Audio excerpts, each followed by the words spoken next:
Hello everyone, we're here today to learn how to sew piping. Piping is used on garments to emphasize cutouts or pieces such as a collar. It is also used for accessories and furnishings, always with the idea of highlighting shapes. Piping is simply a cord enclosed in a bias binding. The fact that it is cut into the bias is essential, as it gives it the flexibility it needs to adapt to all seams, especially curves. There are different types of piping. They can be thicker or thinner, with the standard width most commonly found on the market being suitable for garments, but slightly wider widths can also be found, which in this case are more suited to upholstery. Piping is also available in a variety of materials. The ideal is to use piping in the same or similar material to that used for the project. Basic poplin piping is suitable for a wide range of fabrics, but you can also find piping in viscose, satin, or lurex, for example. Last but not least, piping can be plain or patterned, with different results. Here, for example, I've shown you a striped piping pattern, which can be very nice to enhance a plain fabric. You can also make your own piping using a commercial bias binding or a band cut from the bias and a cord of the desired thickness. All you need to do is stitch as close as possible to the cord to hold it in place, and you're done. To sew piping, all you need is a machine-specific presser foot. There are special presser feet for piping, with a notch to slide the piping bead inside. We don't have one in the workshop, and it's clearly not essential. Instead, we use the zipper foot, which works just as well. The basic principle is to use a foot that frees up one side, so that you can stitch as close as possible to the thickness of the beading. Once installed on the machine, all that's left to do is shift the needle as far to the left as possible, allowing us to stitch as close to the beading as possible. We'll now move on to sewing the piping. We'll start on a straight line, and we'll look at specific cases shortly afterwards. Before we start sewing, there's one very important thing to consider: the seam allowances. The seam allowances for the piping itself vary from case to case, but are generally between 5 and 10 millimeters. You also need to take into account the pattern's seam allowances, which can also vary. They are 7 millimeters for babies and children and 1 centimeter for women on Ikatee patterns. The placement of the piping therefore needs to be adapted for each project in order to respect the seam allowances. Let's take a look at a concrete example. Here, the seam allowance of my pattern is 1 centimeter, and the seam allowance of my piping is 7 millimeters. If we place the edges of the piping and fabric edge to edge, we can see that we'll have to stitch at 7 millimeters, which doesn't correspond to the seam allowance of my pattern.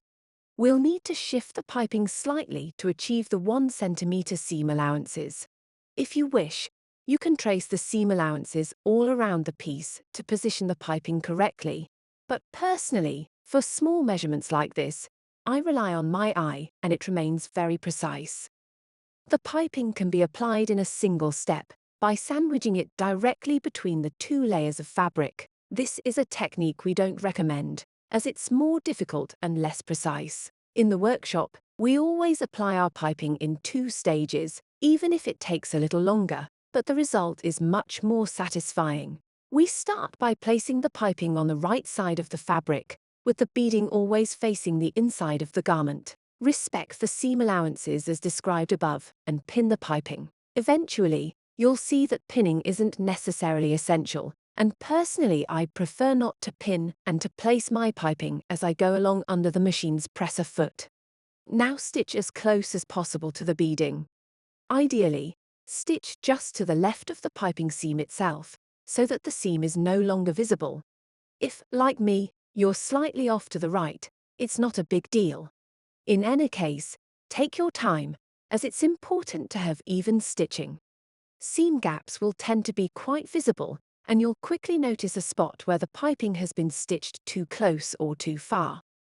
Once the first seam has been sewn, you can easily check that everything is sewn properly by folding the seam allowances under the fabric.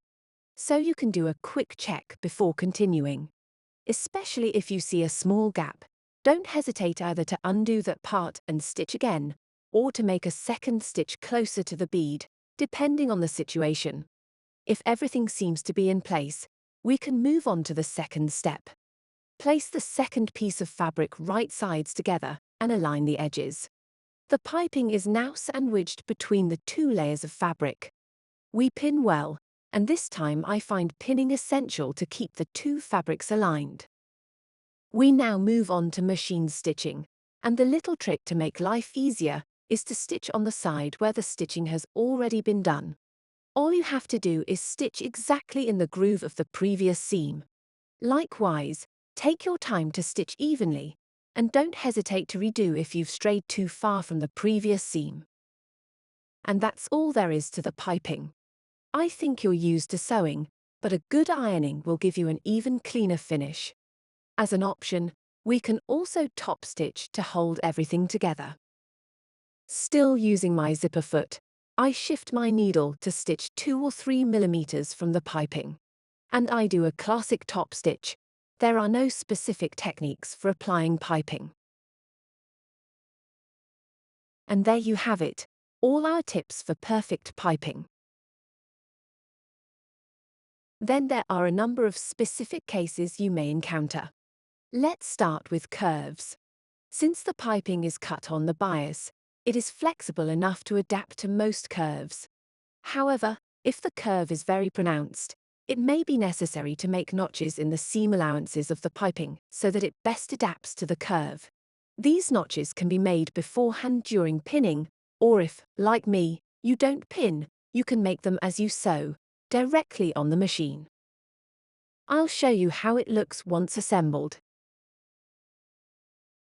For the corners, the principle is the same, except that you only make one very precise notch, which must fall exactly at the corner.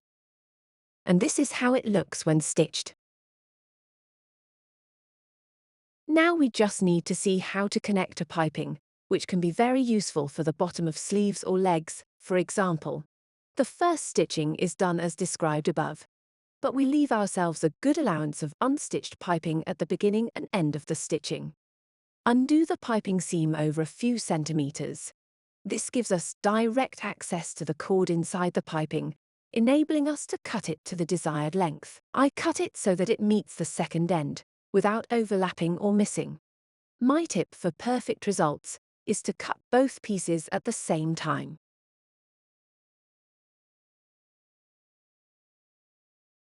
You can then make a fold on the end of the fabric for a clean finish. All that's left is to wrap the end of the piping with the second end, positioning the cords and the fabric fold.